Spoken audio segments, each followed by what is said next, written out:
ఇంకొక మాట రేవంత్ రెడ్డి చెప్తున్నటువంటి మాట, ఆగస్టు 15 లోపు మేము రుణమాఫీ చేసిస్తాము. నేను సమ్మక్క, సారక్క, రామప్ప అందరి మీద ఒట్టేస్తున్నా. వనదుర్గ మీద చేసిండు, వరంగల్ పోతే సమ్మక్క సారక్క మీద చేసిండు. నువ్వు ప్రమాణం చేసినది రాజ్యాంగం మీద చేసినావు రేవంత్ రెడ్డి గారు. ఆ రాజ్యాంగాన్ని కట్టుబడి నువ్వేం చెప్పినావు? డిసెంబర్ 9వ తారీఖు రోజు నేను ముఖ్యమంత్రిగా ప్రమాణం చేస్తా, డిసెంబర్ నెలలో రైతులందరికీ 2 లక్షలు రుణమాఫీ చేస్తా, నవంబర్లో ఎవరన్నా 1 లక్ష కట్టుంటే మీరు మళ్ళీ బ్యాంక్ పోయి 2 లక్షలు తెచ్చుకోరని చెప్పారు అన్న. నేను చెప్పలేదు ఇది, నేను అబద్ధం చెప్తలేను, కోపంతో తిడతలేను. నేను ఆయన చెప్పిన మాటల్ని ఆయన గుర్తు చేస్తున్నా. డిసెంబర్ 9 నాడు ప్రమాణం చేస్తా, మీకు అందరికీ 2 లక్షలు రుణమాఫీ చేస్తా అన్నాడు. ఇలాగా నాకు అడ్డం ఉన్నది ఎవరు?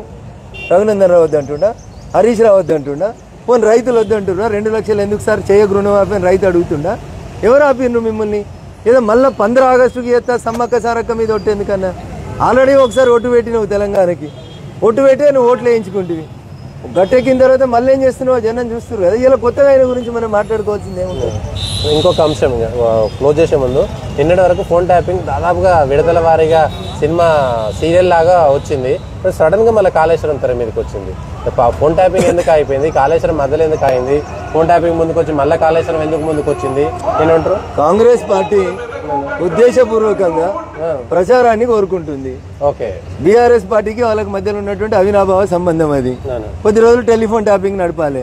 నేను అడుగుతా ఉన్నా రేవంత్ రెడ్డి గారిని, ముఖ్యమంత్రికి తెలియకుండా ఏ పోలీస్ అధికారైనా పక్కనున్న ఫోన్ వింటాడా?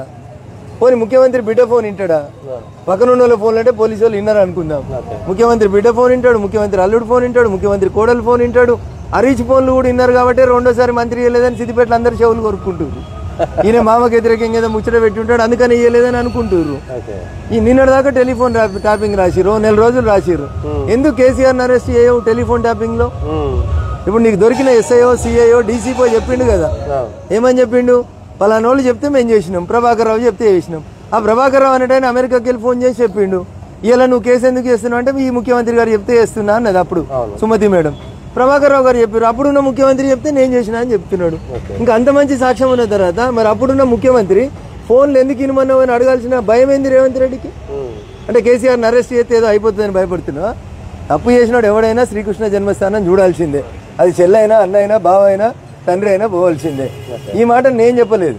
2014 జూన్ 13వ తారీఖు రోజు తొలి తెలంగాణ శాసనసభ తొలి ముఖ్యమంత్రి గౌరవనీయులు చంద్రశేఖరరావు గారు చెప్పిండ్రు, అసెంబ్లీలో చెప్పిండు, తప్పు చేసింది తనయుడైనా తనే అయినా తప్పకుండా జైలుకు పంపిస్తా అని చెప్పిండు.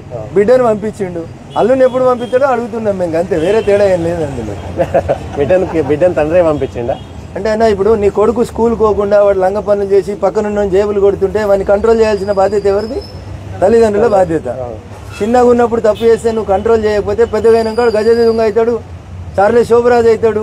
చార్లే శోభరాజ్ అయినాక వాడిని అడిగితే వాడు ఏం చెప్తాడు?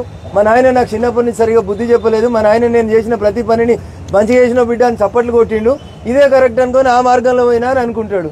కవితమ్మ తప్పు చేసిందనే మాట నీ దృష్టికి వచ్చినప్పుడు, బిడ్డ నువ్వు బతుకమ్మ ఆడి ఇట్లా చేయకు, సారదందా నీకు ఎందుకు బిడ్డ అని ఒక్కసారైనా పిలిచి చెప్పాలి కదా. తండ్రిగా నీ బాధ్యత లేదా?